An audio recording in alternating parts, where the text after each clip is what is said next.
Hello, Alina. Hi, Elliot. When you talk to Orthodox people, you often hear a lot about light, and much more about light than you do if you are talking to people in the West, so Catholics, Anglicans, other kinds of Protestants. Why why is light so important in Orthodox theology? Question. Light does indeed occupy a significant place in Orthodox theological thought as a concept, and it is very important artistically as well for Orthodox art and architecture. Even the way churches frame light is very important as well. And this all goes back to this 15th 14th century Orthodox theologian Gregory Palamas, who theorized light a lot. And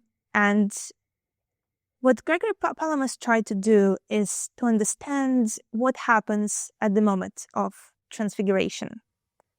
So maybe we can look at an icon of transfiguration as we talk about it. Yes, please. I will show you this beautiful medieval icon painted by Theophanes the Greek. This painter who worked in Russia, but as the name suggests, he was from Greece. And you can see this is the moment of transfiguration depicted. Christ is portrayed in white robes, surrounded by this cloud of light in the middle. And we have Moses and Elijah to the sides of him, flanking him. And then there are these strong rays of light hitting the apostles, whom Christ took with him to share this moment. And we read about it in the gospel. We read that Christ and his robes were ablaze with light. And there was this, luminosity which overwhelmed the apostles, and they couldn't look at it. And so many theologians, but especially Gregory Palamas, tried to understand what does it mean. What is the nature of this light that was shining on Mount Tabor during Transfiguration? And Gregory Palamas believed that this wasn't ordinary physical light, very bright light appearing. He believed that this was something different.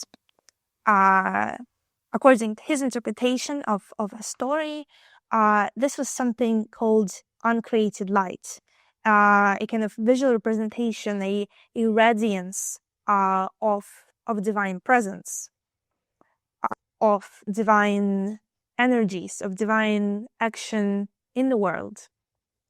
And he really tried to draw the distinction between this uncreated light of God, this divine radiance that made itself apparent on Mount Tabor and overwhelmed the apostles so much that they couldn't bear it. And between the ordinary natural light, which comes from the sun, the lamp, the candle.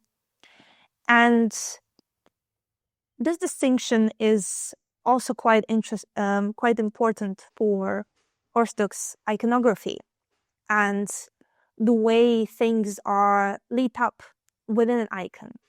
So, for example, if you look at this one, there is all of this light reflecting off the garments of the apostles and also Moses and Elijah, this kind of bluish, whitish luminosity. You can see that Christ is the main light source, and all the light comes from him and then illuminates everything around him. And something which you'll also notice in Orthodox icons is that they usually don't have shadows. And one of the reasons for that, according to many theologians, is that the objects and figures in icons are not usually lit up by ordinary human light. They're all lit up by this uncreated divine light, as things were on the Mount Tabor. we can maybe look now at a different icon, just to have a different example in front of us. For instance, this icon of crucifixion. It has this beautiful golden background, and everything is bathing in this radiance and luminosity.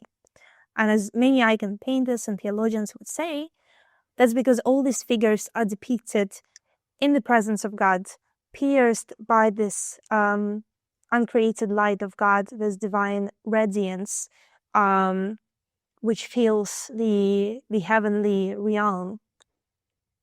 And that's why, for example, the use of gold leaf is so common in icons, because that's very powerful medium for rendering light. When you cover the background with gold leaf, it no longer seems as if the figures are just standing in some physical space within a naturalistic landscape, but rather they are in this kind of heavenly realm suffused with divine radiance. And this is something which is very, very important for Orthodox iconography. And then all this light spreads over the figures, and it's not as if they are illumined by one light source, but the light is everywhere. They're really bathing in it, which creates very beautiful visual effects as well, I think. No, I certainly agree. And in fact, this attention towards light and darkness is something very pronounced in the icon painting technique as well.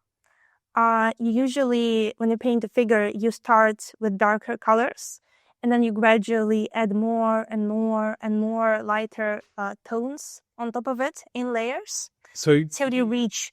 So could we talk about the just a small amount so we can understand that better, the sort of materiality of icons? So like how are icons created?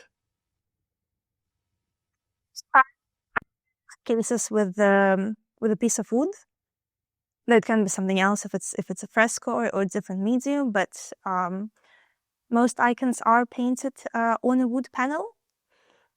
You then cover it with kind of a white layer, and then you begin painting in tempera, which is this paint made out of combination of natural pigment and egg yolk.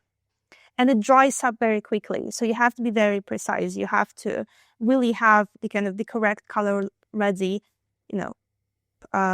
paint with it, then move on to the next color. And so that's how you paint figures, for example. You start with the darkest color, and then it becomes lighter and lighter and lighter till you reach all of these kind of stylized highlights that you can see on the robes of the figures. Maybe if I go back to our icon of the Transfiguration, it's quite visible here as well. It's all of these lights kind of going on their garments. And these are they're layered upon the darker colors. Yeah, exactly. Till you end with the lightest of them. Like here, for example, it's almost white. In Russian, they're called probels, and there's actually a variety of terms to describe these highlights, because it's a whole art of its own about how you layer these tones to reach this effect of this kind of luminosity of figures. And you see that also on they can be made with gold as here. So Christ's robes have highlights rendered in gold, which adds even more luminosity, especially when there is some light shining upon the icons. And it looks very striking, especially against this dark background. It's the icon of the harrowing of hell, and Christ is ascending to hell and helping Adam and Eve out of it. And so you can see him becoming this light source, and all of these rays piercing the darkness around them, and then spreading the light on surrounding figures. And so you use the technique for faces as well, for example. You can see these stylized highlights on the face of Mary and on the face of Jesus, almost like, the rays of light as well coming from her eyes and being all over her face. There is also a term for these kind of highlights. They're called оживки, which can be translated like light, like life-giving lines. There is a idea that this is something which brings these figures to life. The icon is not finished till you edit those final highlights. And that's kind of we can think of that as the light of God shining from within the figure, within Mary in this context. And surrounding her from every side, because she's surrounded by this golden luminous space, which is a way of rendering divine presence. And then also, I think when we speak about light and icons, it's important to consider the context in which icons will usually be seen and engaged with. Because these days we often see icons in museums, as a lot of Western religious art as well, which isn't really optimal, and that's not how those objects of art were made to be seen. Because in a museum, everything is equally lit up. You have bright lights, so you can see every detail and observe it. But normally, icons would be exhibited in the church. And especially in pre-modern times, churches tended to be rather dark and dimly lit environments.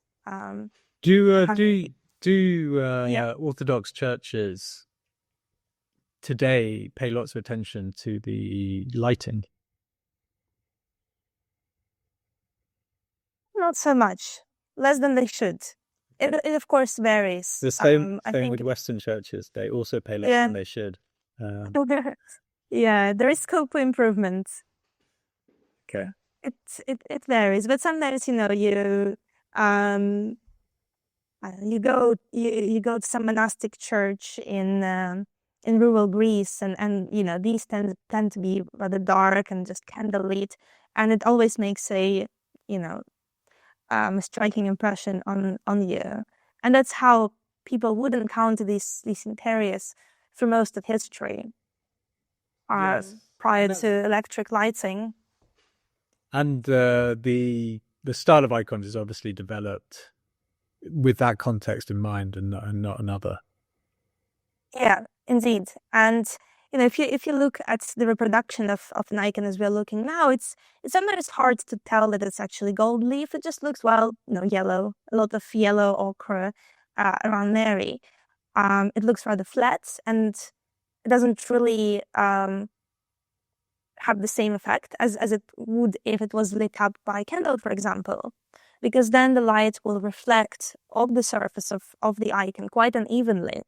And the candle light tends to flicker, and it's not so stable and it's not so even, and it really brings icons to life.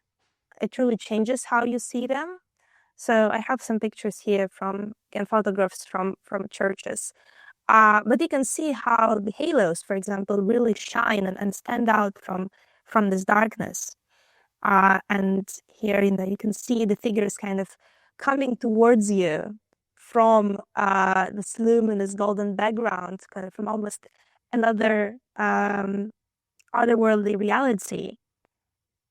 And that's what icon painters had in mind when they were painting those icons. They expected that's how they would be seen. And I think it's helpful for us as well to keep that in mind, and when possible, seek ways to see icons in their regional context, like in churches lit up by candles in dark environments, because it really looks different. No, quite different. Quite a different effect. Yeah, I even have a picture here. It's not really showing how it should be, but you can see the difference that lighting can make. and you go from flatness to glimmer, and of course with real light, it's even more striking. No, I must say, when I have encountered, because I have encountered icons in both contexts, and it is I mean, I think candlelight is probably a nicer quality of light than museum lighting, whatever that sort of fluorescent lighting is called, that sort of flat white light. But yeah, the icons themselves, I do think, stand out and draw you in more. There is also a greater sense of depth because of that. Because as I mentioned, that kind of golden space really looks like this other realm, and then the figures are almost stepping forward from this luminosity, and I think it facilitates the whatever encounter the icon is supposed to enable.